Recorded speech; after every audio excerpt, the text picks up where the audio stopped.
It's just one of those days, baby. It's just one of those days. What's going down, everybody? Welcome back to Cassius Morris Live. We got an evening full of stories here. I said, fuck it. It's like 11 at night. I said we'd hop on and we'll do it live, like Bill O'Reilly said. We're going to do it live whenever we can get to it. So what should we do first, man? Should we do Gene Simmons or should we do Limp Bizkit? I know the main headline for this live is Limp Bizkit. So maybe we'll hop into that, although I definitely know I have a lot to say about Gene Simmons, but that can come up a little later.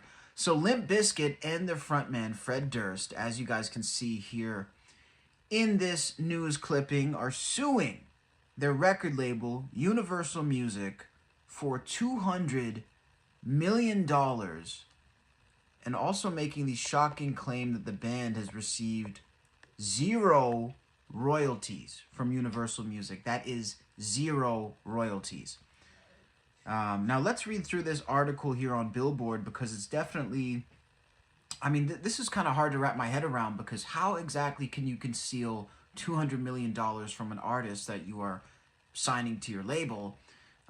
That's what part of my brain is thinking. But on the other hand, when you really look at it, there's been so many artists who've been bamboozled throughout the music business, so many artists who have lost literally hundreds of millions of dollars just due to, you know, shady ways that people write contracts, just the little things that can easily be looked over. So I guess this does make sense for Limp Bizkit, although again, it's hard to wrap my mind around something at this scale.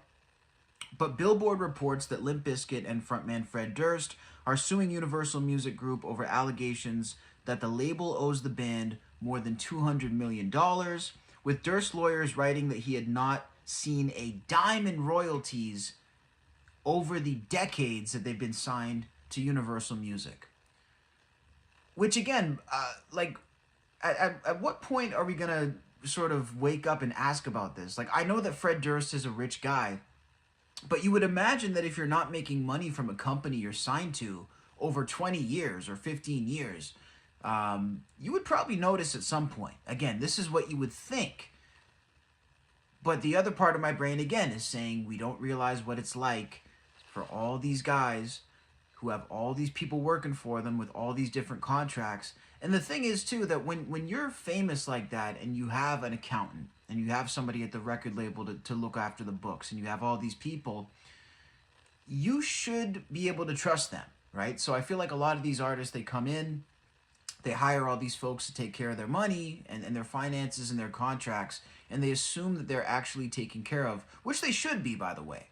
Because again, it's like, okay, we're signing to a professional label, they have us taken care of, they have our best interests at heart. Evidently not. So it says here in the lawsuit filed on Tuesday, October 8th in Los Angeles, attorneys for Fred Durst and the band accuse UMG of implementing a, quote, systematic and fraudulent policy that, quote, was deliberately designed to conceal royalties from artists and keep those profits for itself.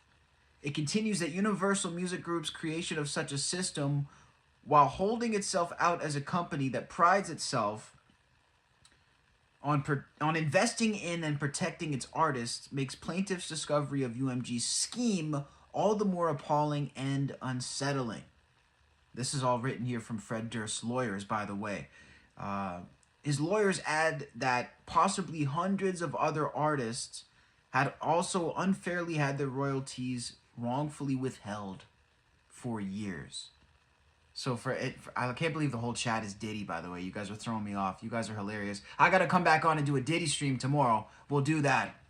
But this is shocking, guys. So Fred Durst and Limp Bizkit's lawyers, for anybody who is just tuning in and missed the beginning, they're claiming that not only has Universal Music withheld hundreds of millions of dollars from Limp Bizkit, but they also may have done the same thing with hundreds of other artists. This is a direct quote.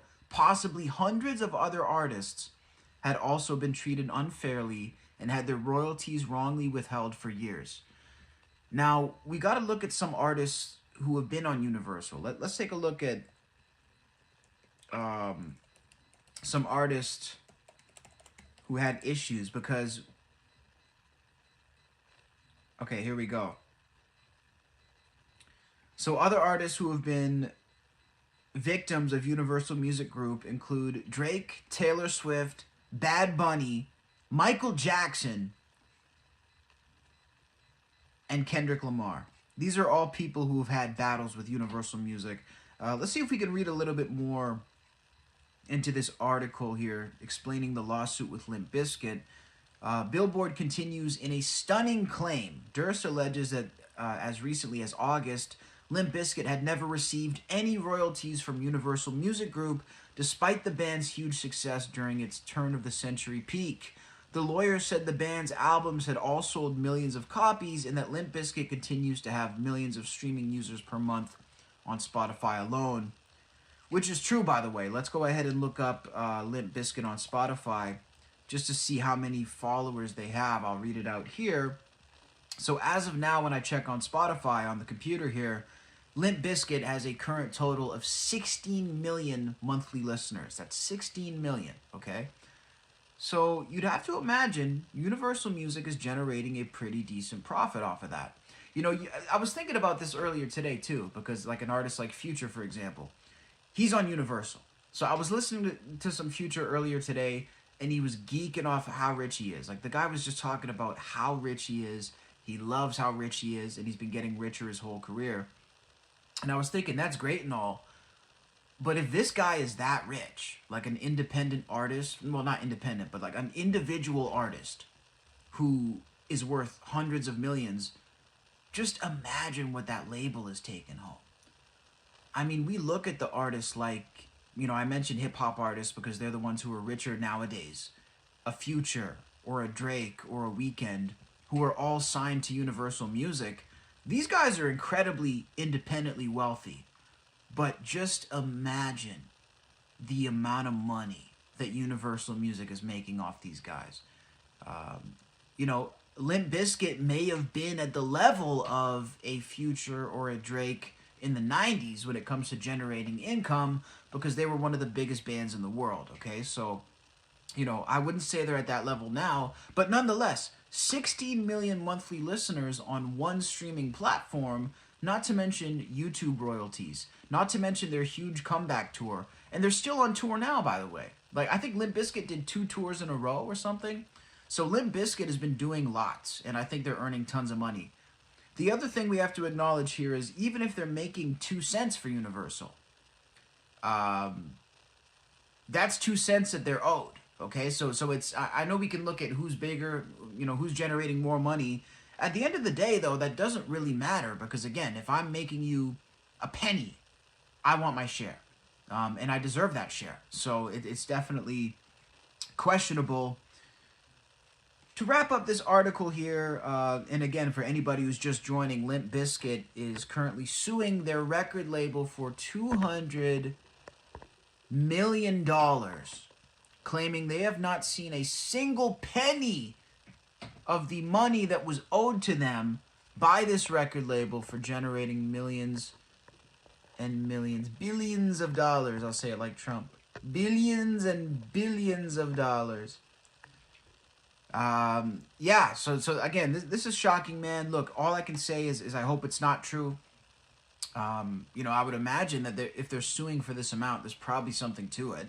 And again, this is not the first time we've heard of labels doing this. This is not the first time we've heard of Universal doing this. I mean, many major artists, like we've said, have had a lot of issues with Universal Music, so it's not a surprise. To wrap this article, Fred Durst claims that the current disputes date back to April, when he retained new representatives who were, quote, shocked when he informed them that he had not received any money for any Limp Bizkit exploitations ever from Universal Music. Fred Durst claims that UMG had previously told him that he was not being paid because the band remained unrecouped, meaning its royalties still had not surpassed the amount the group had been paid in upfront advances. Wow. So I wonder what type of advances Limp Bizkit was getting. Like, let's say that they were owed $10 million. The label was actually able to make a case that that had not been recouped based on their advance. So their advance would be at least $10 million. Like, how much money was Fred Durst getting up front. And I mean, people talk a lot of shit about Limp Bizkit too. That's the one thing that cracks me up. People talk a lot of shit about Limp Bizkit, but I think a lot of people would trade places with Limp Bizkit in a second because they're making that money. Okay, their money isn't limp. Okay, their money is hard as fuck. Somebody's gonna clip that now, and that's a terrible moment to clip. But seriously, these guys are making bank. Like, it's kind of a privilege to be so rich that you don't even realize you're getting ripped off. Because let me tell you something. If my YouTube check comes in light next month, I'm going to notice, okay? If you're taking $50 off my YouTube check next month, I'm gonna notice $50 is not there because I'm not at that level yet. It's almost like a privilege to not know you're getting ripped off. It's like, I'm so wealthy, bro. I don't even know what's coming in, what's going out. I don't even know who owes me money. I'm just rich. I'm balling. I'm Fred Durst. That's pretty cool. That's pretty cool to me. I can't even lie. So when Fred Durst, his representatives contacted Universal Music back in April to ask him about this, Billboard reports that they learned that Limp Bizkit's accounts actually held more than $1 million in royalties, but the label had failed to alert the band about the money. Wow. So they, right off the bat, Durst's lawyers found $1 million that was owed to them. Right off the bat. That's crazy. I mean, $1 million, that's a lot of money, man. I don't really care how rich you are. That's a lot of money. So if somebody owes me $1 million, I don't care if I'm Elon Musk. I want $1 million off that guy, if he owes it to me. So finding the $1 million prompted more suspicion about UMG's accounting and payment practices and an investigation into Limp Bizkit's records. The representatives did not like what they found. According to the lawsuit, UMG had allegedly failed to issue royalty statements at all during significant periods of the band's history, including during the height of Limp Bizkit's fame. No, man, so they're going to make a lot of money. They're going to make a lot of money. And I wonder, too, by the way, like when you hear about all these people who get screwed, I wonder why most of them don't actually sue. Because I've heard of celebrities who just get screwed out of money and they just lose it. What up, Meta? Shout out Metaphoria in the chat. So it says UMG's failure to issue royalty statements, in particular from 1997 to 2004, the height of the band's fame and during periods in which they made record-breaking sales with respects to its most popular albums, suggests that UMG was intentionally concealing the true amount of sales and therefore royalties due and owing to Limp Bizkit in order to unfairly keep those profits for themselves. That is the official statement, ladies and gentlemen, coming from Limp Bizkit and Fred Durst's managers. Not only a couple $1 million, not only, you know, it's not $100,000 we're talking about here. We're talking hundreds of millions of dollars that are being owed to the band that need to be recouped. Like I say, man, this is sadly not a very shocking thing. This is something that's happened to a lot of different artists. And, you know, this is just something that unfortunately is part of the game. I've heard the expression, show me somebody who has never been screwed in the music business, and I'll show you somebody who doesn't know. Okay? Meaning, basically, everybody in this business is going to get screwed at some point. Especially if you're the artist. I actually, not especially. I would say that's exclusively to the artist. Because there's many managers who never get ripped off. There's many agents and accountants who do bad things who never get ripped off. But the artists in this game, you will always get ripped off eventually. And if you never think that you've been ripped off, well, you're either not really in the business or you just don't know it yet. That's what I would say.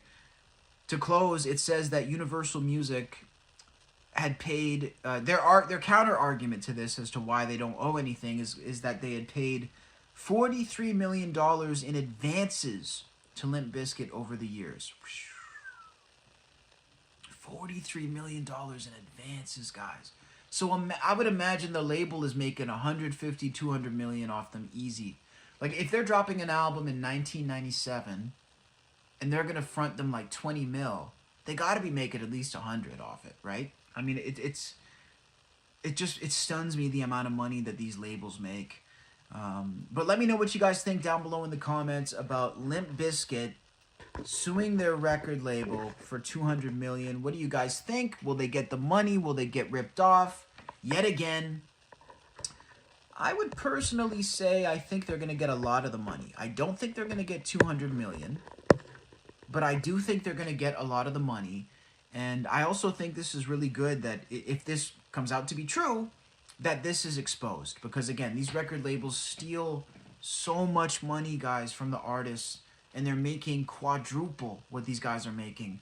And I would argue that it should be the other way around. I would argue that the labels should make less money and the artists should make more. Now, again, that's easy to argue when I'm not putting up the money that a label is putting up, right? The label is taking all of the risk.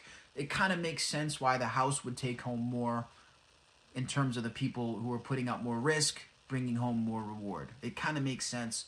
But I would like to see a system where the artist who is actually creating the product, because without the artist, there's no product to be sold or marketed, where that person is better compensated than the people who sit around making money off that art.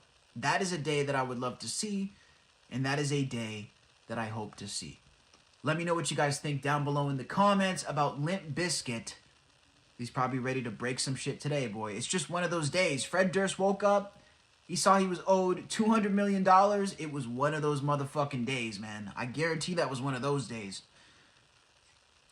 Okay, so hopping over to the fire-breathing, blood-spitting demon of Kiss, Gene Simmons is currently in the hot seat yet again. I mean, I don't even think it's fair to say that Gene is in the hot seat, to be completely honest, because that's the seat that he's chosen for the majority of his career.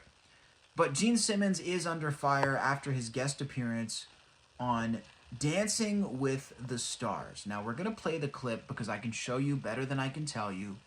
But people are very upset about Gene Simmons' conduct on Dancing with the Stars, particularly his comments towards the female dancers. Now, I am not going to say a goddamn thing until we play this. I want you guys to hear it. I want you guys to take it all in. And then after that, I will go ahead and make a few comments on it.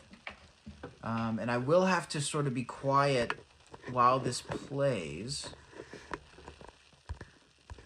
because my system mutes my microphone for a couple of seconds while the video plays. So we're gonna play the video, and then I will come back and give you guys my thoughts.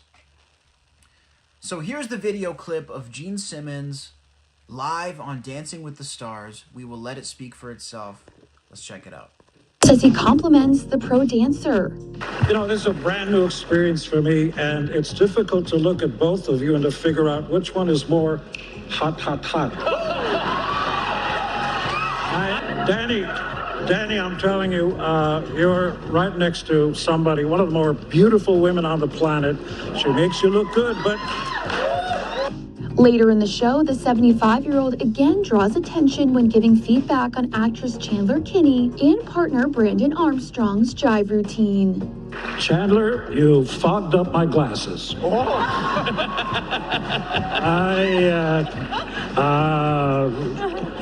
I don't know what to tell you. I mean, you moved me, not just with your gyrations and so on, but your beautiful face and how you were into the emotion of it, top to bottom. You're pretty good too, but I'm telling you. And fans were quick to take to social media to express their displeasure with Gene.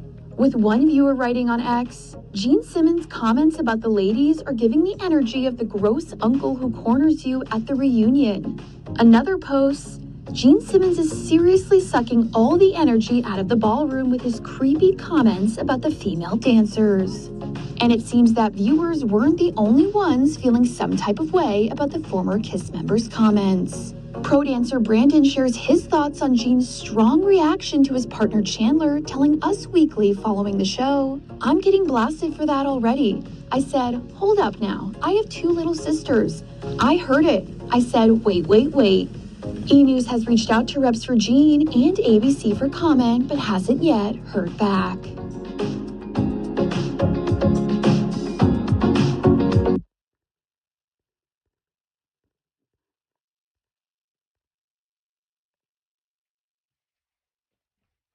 Okay.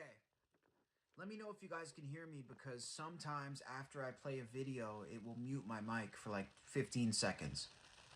Let me know if you guys can hear me okay, real quick.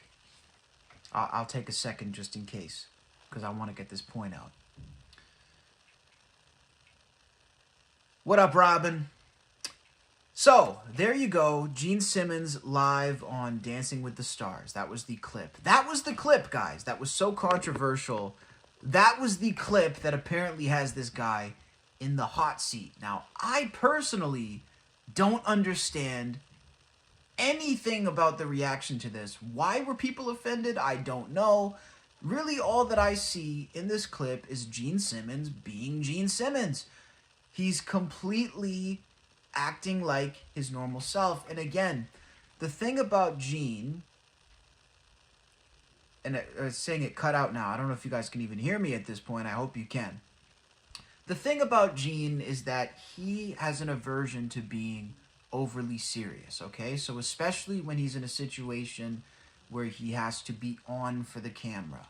I think a judging situation in particular is a situation where, you know, this would be brought out of Gene. These are times where he's going to want to make jokes. These are times when he's going to want to just make silly comments.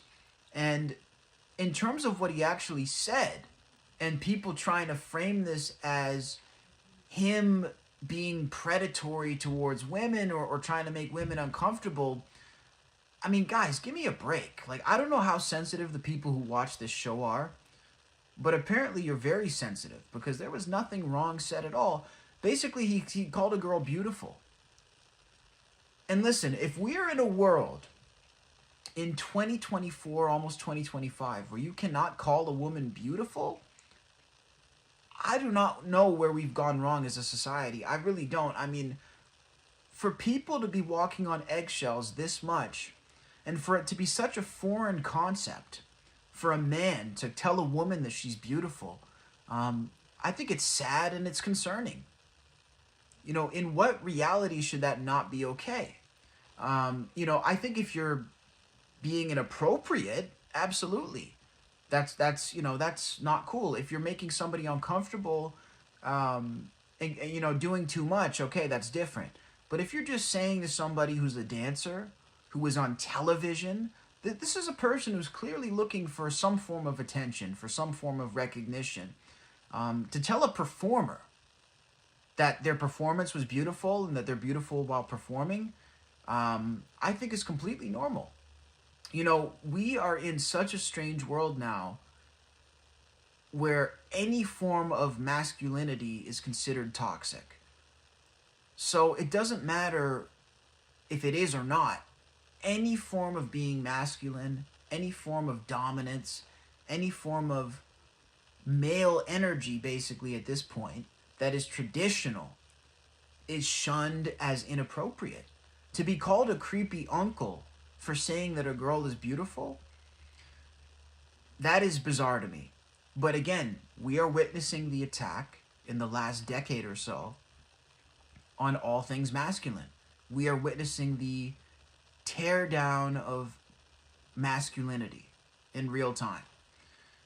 And I think a guy like Gene Simmons is one of the last true men out there from... They don't make him like Gene Simmons anymore, okay? They don't. They don't make him like Gene anymore. This is a man who is old school. And personally, I sort of like the old school guys. I think Gene's cool. And I will vouch for Gene 100%. I don't think he was inappropriate at all. I honestly think it was fine. So I'm curious to see what you guys think. I do think that we're in a very strange time right now with all this. The discussion right now is about Gene Simmons, guys. He was under fire for his comments on Dancing with the Stars. Let's play a little bit more of the comments real quick, just so for anybody who's just joining. This is what Gene Simmons was under fire for. Says he compliments the pro dancer.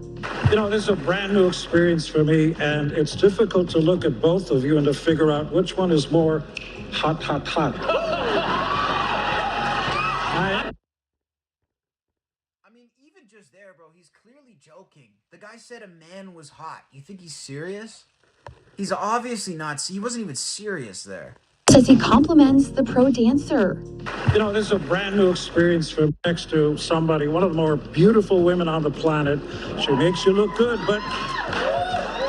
Later in the show, the 75-year-old again draws attention when giving feedback on actress Chandler Kinney and partner Brandon Armstrong's jive routine.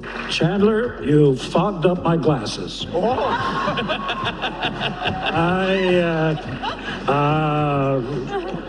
I don't know what to tell you. I mean,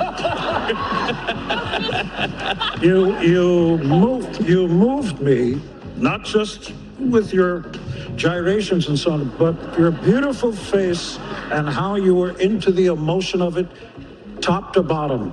You're pretty good too, but I'm telling you. And fans were quick to take to social media to express their displeasure with Gene. With one viewer writing on X, Gene... Yeah, man. Honestly, I think this is a whole lot of nothing. It's Gene being Gene. And honestly, man, compared to the way that Gene used to conduct himself, this is very, very PG, okay? For anybody who's ever read Gene Simmons' books or read any books about Kiss or any history, this is like rated G for a rock star. So I'm curious to hear what you guys think. Metaphoria in the chat down below says they probably don't even know who he is. And Meta, that's a great point as well. We're going to go to Gene Simmons' response video. He was asked by the paparazzi yesterday morning what his thoughts were on the fact that his appearance was controversial. And Gene decided to weigh in, saying he stands by every last word that he said, which is one thing that I very much respect about Gene Simmons. One thing about Gene Simmons, he's going to stand on business. Here's what Gene Simmons had to say to the paparazzi about the controversy. Mr. Simmons, do you think your comments yesterday was a little bit rude? What? Your comments on Dance with the Stars yesterday was a little bit rude? What language? Where are you from? I'm from Brazil. Oh, tudo bem. You were fabulous. Thank you very much. I love Have a good day. I Thank see you. her. Thank you. She answered for you. Ask her how I was. She just said so. How he was yesterday.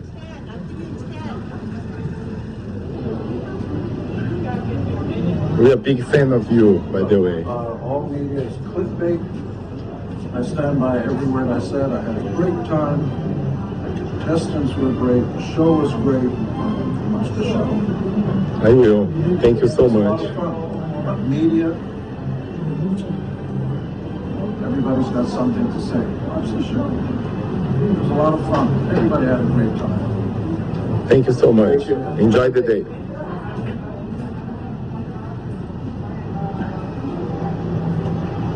See? Say what you want about Gene, but he keeps it real, okay? He's going to go up to your face after he said it. He doesn't care what the controversy is. He will look at you in the face and say, I stand by every word that I said. We had a great time. I also think, look, Gene Simmons is 75 years old, okay? So he's 75 years old. He's damn near a billionaire. He's accomplished everything there is to do.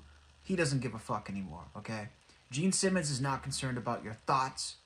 Gene Simmons is not taking a survey. He is not worried about your feelings. There's no feedback box for Gene Simmons at 75. He doesn't give a fuck any more than he did 30 years ago or 40 years ago. I would say he gives less of a fuck today than he ever has. But it really is sad to me, man. Like I say, and I know a lot of people will you know, they'll try to say, oh, you're overreaching, you're going too far, you're making it too big of a deal. I don't think I am. I have noticed that it really does seem like any person who shows any sort of masculinity at all these days in a traditional sense is shunned. And it really bothers me. I think as a young man, we need more masculine male role models. And I think that the effect of trailing away from that so far, so far from where we used to be. I mean, you look at the role models from my parents' generation. You look at a guy like Gene Simmons. You look at some of these rock stars. You look at the guys like Arnold Schwarzenegger in his prime. Sylvester Stallone. Who's the guy, the cowboy guy, Clint Eastwood. I'm talking all these classic male role models. They're all gone. Okay, they're all gone. What do we have today? Little Uzi Vert. What do we have today? Taylor Swift. This is what we have today. What do we have today? We have people who are just unfortunately very soft. I would love to see a guy who tells it like it is. Exactly, John Wayne. Whatever happened to Gary Cooper? The strong and silent type. And I know now I sound like Tony Soprano, because guess what? I feel like Tony Soprano. I feel like the world outside is not reflecting what I want to see. And I feel like I'm missing the old school vibes. That's why I've never had a problem with controversial people, because I grew up on controversial people. I grew up explaining what my heroes meant. That's what I grew up doing. I grew up saying, well, no. He didn't mean it that way. He meant to say it this way. Because I grew up on controversy. I grew up on Gene Simmons. I grew up on Kanye West. I grew up on all these guys where it's like, no. You just got to read between the lines. He meant this. He meant that. So, I don't know. Maybe we're just different, bro. Maybe we're just different. What? Bro, that's crazy. That's crazy. Gay Tony Soprano is wild, bro. But anyway, man, that's my little rant on that. It's frustrating. And I feel it, man. I feel it. Like, because you guys see my content. I do a lot of classic rock stuff. I interview rock stars for part of my living. So I've interviewed everybody, you guys know, from Gene Simmons to Ace Frehley to Steve Vai to Jeff Tate to Motorhead to AC/DC. I've talked to them all, okay?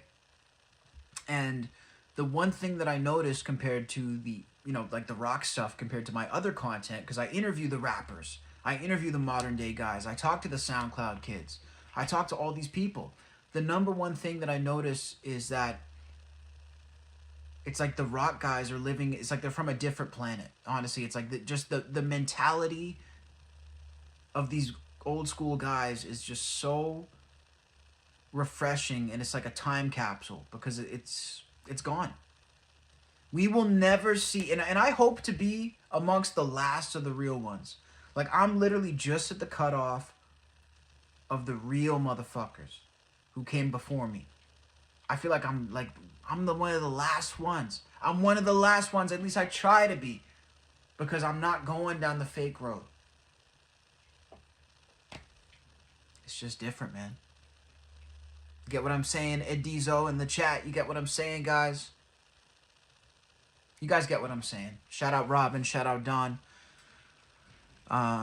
That's why I continue to champion the rock world, and I continue to champion these artists, is because they are a breed of people that we'll never see again. And God bless them. God love them, But yeah, I mean, I think the people, to wrap it up, to give my final thoughts, the people complaining about Gene Simmons are absolute pussies, and grow up.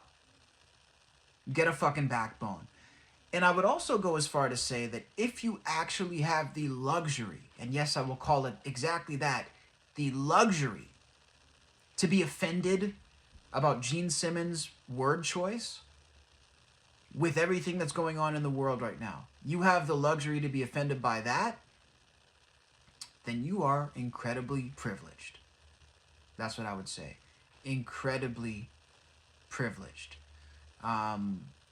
If that's what's worrying you, in October 2024, you're worried about Gene Simmons' word choice, you must really have it figured out. Because I can guarantee you one thing, my friend. There is a lot more important shit to be worried about at this stage in the game. And if you're not focused on that, you might want to focus up. You might want to focus up. Let me know what you guys think in the comments down below. Limp Bizkit, Gene Simmons. Yeah, man, it's an interesting time. The rock guys are getting theirs. I don't know if Limp Bizkit is really rock. Is that rock? Yeah, it is, right? Yeah. Limp Bizkit is definitely rock.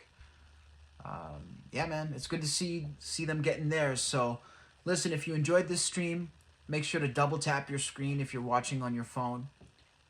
If you're watching on desktop, hit the like button down below on YouTube. I'll go live tomorrow again, and we'll do a Diddy stream. We're going to talk about Diddy. It's Canadian Thanksgiving over here this weekend, so Saturday and Sunday are going to be tough.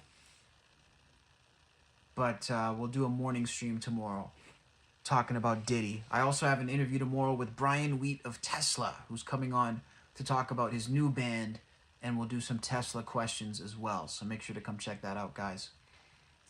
Subscribe on YouTube, all that good stuff. I love you. And if you're watching the recording, let me know what you think down below in the comments. I always come and read the comments. I try to like every single one. If I can, I do.